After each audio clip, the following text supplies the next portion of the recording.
Yes, yes, yes. Good afternoon, everybody, and welcome to today's Content Corner. My name's Andy Hooper from Global E-Commerce Experts, and we're here to successfully expand e-commerce brands into Europe. Now, what we've been doing is we've been going live, doing our little content corners, little snippets of information, and what we've been talking about is how to successfully expand into Europe. Now, I think on the first day, what I talked about a little while ago is the difference between Europe and the European Union. So, the UK is still part of Europe. It's just no longer part of the European Union. And that's a really significant difference because it doesn't matter where you're listening from today, because if you're listening from outside of Europe, then this is relevant to you if you're an e-com seller. If you are listening from the UK, this is relevant to you because you want to continue expanding into Europe. If you are currently from Europe, you want to expand into the UK, this is relevant for you. And I think that's really, really important to identify because quite often what's happened since Brexit is we're so focused on bringing people from out of region in. We've lost the focus and energy on talking about actually you're based in the UK. Let's get re-engaged trade with Europe. So I think that's really, really key. So we've been working really hard on that. So if you've not heard some what we've been talking about the last few days, then go check that out. If you have, then great. But let's talk about what we're going to be talking about today. So today we're talking about the expansion pathway. How do you successfully expand into Europe? And we're talking about the different cornerstones of what we do and how we do that. So you've got the 7 steps. If you've not seen the 7-step pathway, go and listen to that content corner a few days ago. But really what you can see across the middle is the 7 steps, right? That's the 7 basic steps. And today what we're talking about is the market research piece because we talked about feasibility study. That's one piece. Making sure that your product can be sold in region is absolutely critical.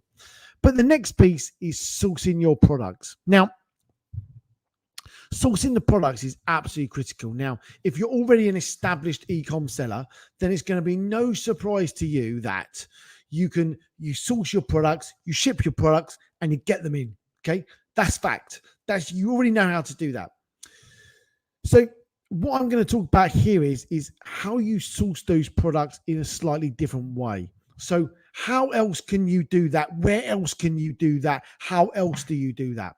And one of the things we've been looking at more recently is with the cost of shipping. Bear in mind, we've got a shipping company, right? So we ship containers. We want to ship your products around the world because we're great at it, okay?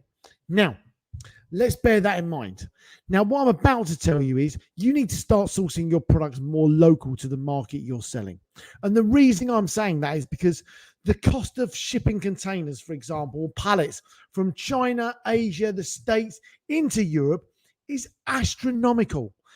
I did a podcast yesterday, went live with Ryan Kramer from Ping Pong, and we were talking about, the problem with the logistics world right now. So if there's a way of solving that, then we should be looking at that. So product sourcing. How can you source your products in a different way? Well, here comes the key. Can you source your products in Europe?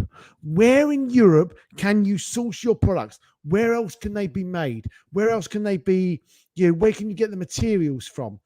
Are there locations throughout Europe that will do just as good a job, but let's be honest, it's probably going to cost slightly more than what you're currently paying. But with the cost of shipping, the cost of logistics, the cost of tax and customs, by making it in region, would that be a much better solution? So what I want you to do is keep an eye out. We're going to be having one of our partners on who does sourcing in Europe. They're going to be coming on one of our webinars very, very soon. And you should really, really look out for that. So what we see is some of the more successful brands, certainly smaller brands, your bigger brands have still got the margins to be able to source and generate the amount of stock coming from out in. However, for other people, this isn't as easy. So if you're a smaller seller, actually this is more relevant because how can you get those products from Europe and source them? So what I'm openly saying here is you need to start looking at your sourcing opportunities in other locations around the world. Where else might be suitable? Where else might make that work? Now, depending on what you make, what you build, what you manufacture, is going to depend on where that can be made. Okay. There are better places for supplements. There are better places for fabric. There's better places for plastic. What is it that you make, and where will that be? Where will you be able to do that slightly differently? So what I'm putting out here is you don't need to think of sourcing solely from the current opportunities that you have today. You need to think about your opportunities much more broad than that, and think about how can you source more ethically, more locally, more sustainably, by reducing your carbon footprint, by buying more local and bringing it to the market much, much closer.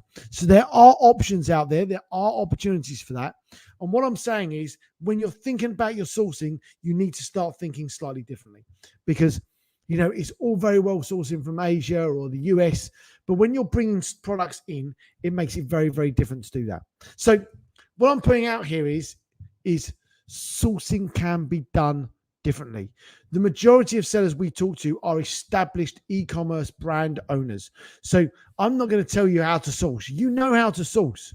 What I'm telling you is there's a different opportunity available to you to think slightly differently about what you need to do to solve that problem.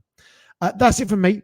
Hopefully that sparked some form of thought process, opportunity to get you to think differently about your sourcing and think about how you might do that slightly differently. That's it from me. My name's Andy from Global E-Commerce Experts, and we're here to successfully expand e-commerce brands into Europe. Stay safe, look after yourself, and we'll see you on the next episode of Content Corner. Thank you very much.